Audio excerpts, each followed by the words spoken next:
Now, I have another story that we want to get to. The other breaking story is that the summit between Putin and Trump is off, at least for now, maybe indefinitely. But let's get into that. Thanks so much for being here. Before we do, please smash that like button for me, subscribe, turn on the notifications. I really appreciate everybody rolling up. If you haven't already, if you like the content, share Courageous Media with everybody that you know.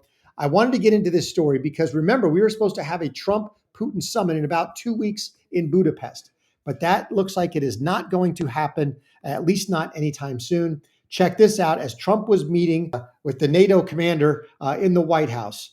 Here we go. When we canceled the meeting with President Putin, it didn't feel right to me. It didn't feel like we were going to get to the place we have to get, so I canceled it. But we'll do it in the future.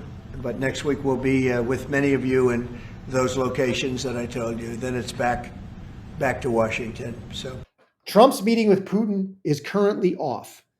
It was postponed. I've got the Fox News story, and then we're going to dive into a little bit of background on this because from the cancellation of the Putin summit, Trump has initiated new sanctions against Russia. So let's dive in to the Fox News account of this because it's pretty interesting. Trump is starting to play hardball with Putin now. I think he's had enough of Putin's scheming, his delays, his nonsense. So check this out. Fox News alert, we learned just a short time ago through the White House that there will be no plans in the near future for President Trump to meet with Russian President Vladimir Putin.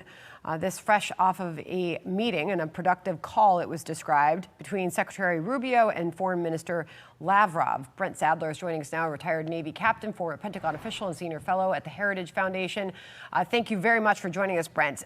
This was determined that it was a productive call, we are told. Therefore, an additional in-person meeting between the two leaders is not necessary.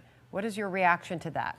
Well, if the summit meeting between Putin and Trump is off, then I think it was pretty clear the Russians were buying for time and doing a replay of stringing along President Trump. And that's certainly not a meeting worth taking between the two leaders. Okay, so how are we supposed to interpret this, especially based on what we learned after the fact, that it was Russian President Vladimir Putin who called President Trump for that lengthy phone call at the White House? Yeah, President Putin in Moscow certainly doesn't want to see secondary sanctions. That was the trigger for him getting on an airplane to go to Alaska, and he was successful because he basically blunted that hit. But now the threat is of additional weapons going to Ukraine that actually could exasperate his wartime efforts on the battlefield, talking about Tomahawks, but also Iran missiles making the way to Ukraine. So, of course, he's going to make a call, and he's willing to get on a plane again, perhaps to go meet Trump somewhere in Europe, to try to delay again until the Russians make meaning. So, exactly. I think there are two things that worry Putin in this whole grand scheme. One is the secondary sanctions, especially if Trump ponies up and says, okay, not only are we sanctioning Russian oil, but if you buy Russian oil, then the tariffs that you get from the United States will be 300%. So if he goes to China and India and says, hey, guys, if you don't have to, because I think India stopped now, but if he goes to the two major buyers were China and India, if he goes to them and says, if you buy Russian oil, then any products you send to the United States will be tariffed at 300%. He would essentially shut down exports right then and there. And those two countries would have a choice: buy Russian oil and do not engage in the US consumer market, or stop buying Russian oil. And I guarantee you that most likely what would happen at that point, especially with those two countries, because they are heavily export driven, is they would stop buying Russian oil, at least temporarily, or they try to hide it or do something. So you've got that. Then you've got the other thing, which is the potential for the US to allow Ukraine, via its financing partners in the EU, to buy American Tomahawk cruise missiles, which have range of hundreds of miles. Now imagine Zelenskyy, if he's smart, if he gets a hold of deep interdiction missiles like Tomahawks, essentially targeting the Russian oil industry. What if he went and bought several hundred Tomahawks and just started targeting refineries, started targeting wells, started targeting shipping debarkment points, so that he could basically shut down or vastly hinder the ability of Russia to export oil. And if Russia cannot export oil, Russia is not funding this war. This is happening at the same time that Russia is making almost no gains in everything that I've seen on the battlefield. They are scrapping and clawing for meters. They have not taken Pokrovsk yet. They they have not taken the secondary villages that would even lead to them mounting an offensive against Pokrovsk. So you've got big problems on the Russian side of things as well. Let me know what you think in the comments. This is why I think that Trump canceled the summit, because Putin made calls as soon as he heard about secondary sanctions and about the Tomahawk missiles. And I think Trump, from what my read is that Trump said, okay, fine, we'll meet in Budapest. I want a ceasefire. I want at least a freeze to the war. Everybody stop while we have this summit. And Putin was like, no. And so Trump basically said, all you're going to do, this is just another delay tactic. You did this before. You did this in Anchorage. I'm not having it. And that's why I think that Trump canceled this, especially given what he did afterwards. But let's keep going. Full sacrifices on the battlefield, like stopping the fighting, stopping the strikes, then I think things might change in a real way that make a meeting more worthwhile. Okay, so we're waiting on the White House description of this call and any details from it that led to this announcement that the meeting is off, Brent. But Lavrov today held I believe this was some sort of press conference that he delivered. And he said Russia has not changed its position compared to the understandings reached during the extensive negotiations between Putin and Trump in Alaska. So Russia has not changed its positions compared to the understandings reached in that meeting or the negotiations that Putin and Trump then had in Alaska. That's also brand new detail. Your takeaway from that? That confirms that Putin was interested in continuing to string things along and buying for time. The weather is turning against the military operations as the changing season there, and you get heavy rains and it turns into a giant mud pit. So their military operations are going to slow down anyway. But they're trying to beg for time in order to make up more ground and make their negotiating position stronger in any type of ceasefire. And it was pretty clear now, as more and more details are coming in, the administration wasn't going to have any of it. It's not worth the time to meet.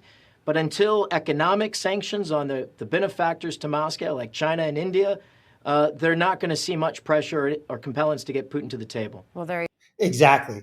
And I think that's why Trump canceled the summit, because Putin essentially said, no, I want more of the Donbass, and I'm going to keep fighting and scrapping and killing people until I get what I want.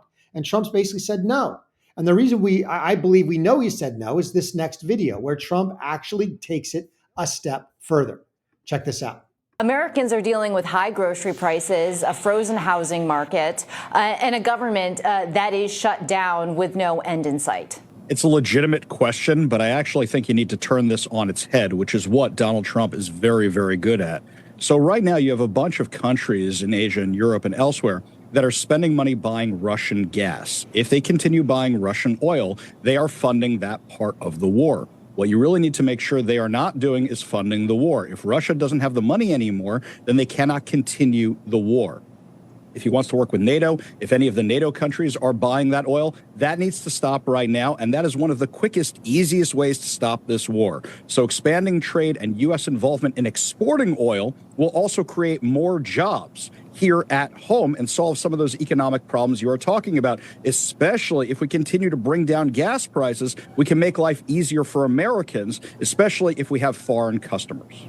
Exactly. So Trump has now hinted at he's going to impose secondary sanctions on Russian oil exports, meaning if you buy Russian oil, if you are China, if you are India, if you are any European country, you buy Russian oil, your export tariffs to the United States will be tripled, quadrupled, whatever the case may be. And that will essentially halt people from buying Russian oil. At the same time, Trump has been actively working to increase U.S. oil production and being able, and especially LNG, and being able to ship that to Europe. So we can actually create new jobs here at home. We can thwart the Russian war effort because they will start running out of money. And so you've got Putin basically buying for time. Now, why would Putin take this strategy? Why not simply end the war like he was willing to do at least 2 years ago when they went to Turkey, Istanbul, when they had an accord with Zelenskyy? And remember, that was when the British Prime Minister Boris Johnson was dispatched to go tell Zelenskyy, don't sign the deal. Why now? I think the problem is internally. Putin has gotten so embedded, he's gotten entangled in this war. And it's very hard for him now to disentangle himself without getting some major concessions so that he can say it was a win. If he doesn't get those major concessions, it will look internally like he got played, like he got beat. It cannot look like he got beat by Ukraine, or Putin will be in effect possibly signing his own death warrant, at least politically. He could be out of power as other Russian interests and hardliners and oligarchs say, no, we're done with this guy. So I think Putin's got some internal problems that are forcing his hand somewhat to stay in this fight and to try to get more land, to get more concessions. But I don't think it's going to work. I think Trump is onto this game now. And I think Trump is seeing he's starting to get a feel of exactly what he needs to do to pressure the Russians without escalation. For example, if he simply allows Ukraine to buy U.S. cruise missiles, he's not giving them away, not like under Biden when we were giving them. So we can't be called a co-conspirator in this. No. We're simply an arms merchant. We're going to sell cruise missiles to people to the highest bidder, right? If you're one of our quote unquote friends and you want to buy American Tomahawk missiles, hey, we'll sell them to you. In this particular case, the EU is going to be spending the money based on Trump's previous agreements and all this. So our defense contractors will get paid. They will ship cruise missiles and others to Ukraine, who now gives them deep interdiction capability.